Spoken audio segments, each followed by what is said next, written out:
Hello everybody, by popular request we're going to look at timers this evening. So timers in games primarily is a lose condition, the idea being that you can have a timer that's ticking in the background and eventually when it reaches 0 or whatever value it is that you'd like, the game is over and it takes you to your lose screen. So I've got a scene set up at the moment and we're going to keep it really simple. What we would need is some kind of system for managing the time. I generally create an empty game object which I like to call game controller, but it's entirely up to you. It could be called timer, could do whatever. Because game controllers tend to be quite important, I just put a few dashes at the start and the end, so it's really easy for it to stand out, like I did in the crafting system and the inventory in this tutorial. So what we're going to do with our game controller is write a new script, which I'm going to call timer. The job of the timer is going to just count up every frame. There are significantly more efficient ways of doing this, and for those who want to do this better, research what coroutines are. But today we're going to keep it really simple and easy to understand. When the game starts, it's going to have a count called the time, which will start life at 0, and it will have a record of what time when the time finishes. And then we're just going to have something that checks that every frame. So I don't need the start method function for this, but I do need update. So what I'm going to do is just delete the start one, and what we're now going to say is have a publicly accessible floating point variable called the time, which starts life at 0. Also have a publicly accessible floating point value which I'm going to call end time. I'm going to give that an initial value of, let's say, 60 for 60 seconds, but do it in seconds and make it multiples of that value. What we're now interested in doing is every frame, the time, will increase by time.delta time. That will just make the value go up. This isn't finished, but let's see what it does. What we expect to see now on our game controller is that we've got our values for the time and the end time, and the time should go up by 1 second per second, and that's the behaviour that we see. Our next job is to say, once that's gone up, check if the time is greater than or equal to the end time. And if it is, something should happen. That something is probably going to be transitioning to our lose screen. So if you wanted just a message to appear, this will do the trick. But what we probably want is to transition to another scene. In order to transition to another scene, at the very top of our script we need to tell it that we're using the scene manager. Using Unity Engine.scene management. I'm just going to copy Unity Engine.scene management. So that needs to go at the top because it's an import. And then in our if statement, if the time is greater than the end time, we would like to call the scene manager and tell it to load a scene of our choice. In the brackets, we put double quotes for the name of the scene we wish to load, though there are other ways we could do this. We could say go to the next scene in a list based on the build settings. But what we're interested in is just going to a scene called lose. Remember the spelling matters here, so that's a capital L which I've chosen to put in, and a semicolon at the end of the line. I'm going to give that a save. And remember that because the script is now set up in such a way that we can customize the time and the end time, I'm just going to change end time to 5, override what the default was, and we should now expect it to take us to our lose screen when it reaches 5 seconds. For those of you watching along, you may have discovered the thing we forgot to do. I've now got an error, which is a common error for you guys to encounter when you transition in between scenes. Couldn't find the lose scene because it's not been added to the build settings. So if you expected that to do something and it didn't, always read the error message down here. So what we need to do is in our file and build settings, make sure that we've firstly got this scene. Now this scene can be found, or the scene I've got open is in my scenes folder and it's sample scenes. So I can drag and drop that in that space. Or I could instead just click the add the currently open scene in there. What I also want is a lose screen. I'm going to right click, create a new scene, which is going to be called lose. That's where the naming matters and it has to match what we just wrote in the scene before. I'm going to move that lose screen into there. And that's now the build settings are set up, ready to transition to that lose scene when we hit that 5 second mark, which is what we see.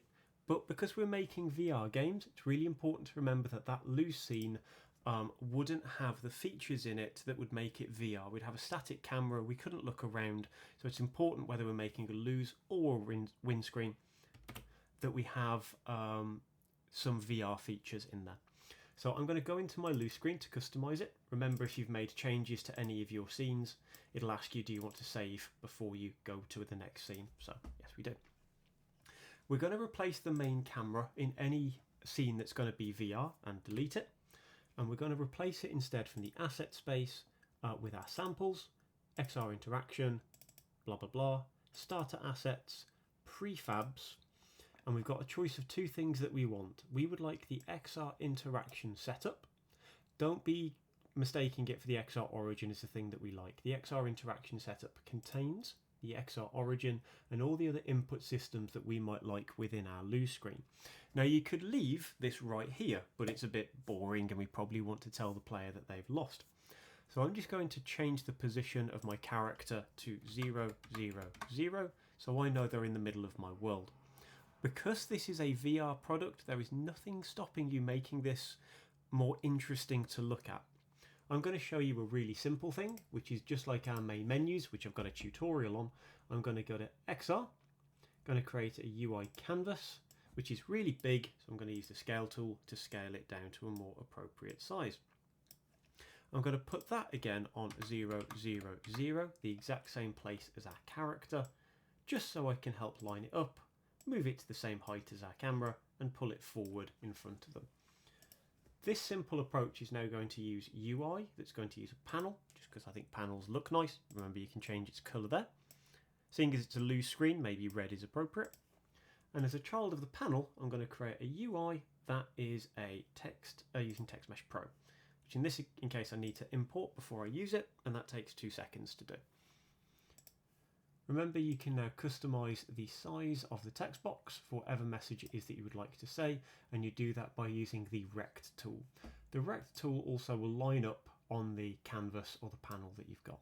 Remember, you can change the font size, you can change the text it displays, or whatever else you might like to say to your player.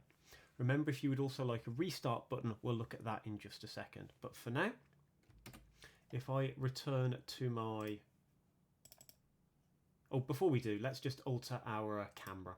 So still in our loose screen, I'm going to go to the XR origin. I'm going to go to the locomotion system because you don't want your player to be able to move in your loose screen, I would imagine. Maybe you do, but for most people you probably don't. So I'm going to go to the move properties of the XR origin. I'm going to set the move speed to 0. And I'm also going to turn use gravity to off, just in case there's any kind of physics thing that might make our player move around. So to test, because we never trust, I'm going into our scenes, returning to my level, my sample scene, and I'm going to keep an eye on the timer. What we should now see in VR is as we transition into our loose screen, we have our message in front of us and we should be able to look around. I just don't have a VR headset plugged in to test that, but I'm fairly confident. If you wanted to make that return to the main screen or return to the main menu, we can do that really quickly. On our canvas, I'm now going to go to our panel and add as a child our button. It uses TextMesh Pro. Again, you can use the rect transform tool to resize it, or you can use the scale tool. Just be aware, resist the urge with the scale tool to stretch one direction or the other. If ever you scale, use the box in the middle to keep it uniform. If you want to change the size and shape, use the rect tool and use the blue anchor points to control that. We've got a button. I'm going to click on the button, open its drop down, go to its text and change its text to say something like restart. And if that's too big, remember to adjust the size so it fits appropriately. So we've got that button. I'm going to write a very simple script to change scenes. I'm going to create a C# script. I'm going to call this scene change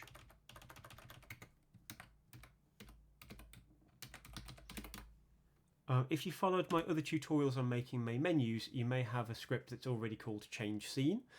You can add to that script. You don't need to create a new script.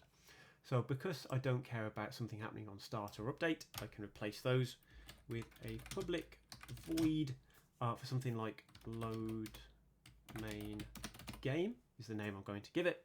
Open and close brackets, open and close squigglies, and give yourself some space in which to work. Just like before, we're changing scenes, so we want to use the scene manager. So we need to be using scene management. So we're going to call the scene manager to load a scene based on whatever the name of your game is, or maybe you want to take it back to your main menu or whatever works for you. If I go back to my scenes, it's called sample scene. I'm just going to right click and rename so I can copy its name and then click off in case I make a typo. Paste that in, whatever the name of your level you want to return to is. Remember, writing the script doesn't do anything. That script has to be attached to an object that the button then calls. So I'm going to take that scene change script, I tend to add it to the canvas, and then on the button, I can scroll down to the button component and say what happens on click. On click, I would like the canvas to call that script we just wrote, scene changer, and then I want to call the load main game function. Very quickly for testing, all I'm going to do is just turn the device simulator on to test that this works as expected. Sample scene should take us to our loose screen after 5 seconds.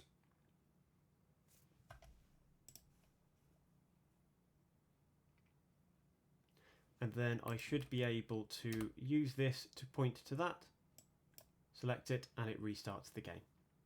Hopefully that was useful for some of you. If not, always give me a shout.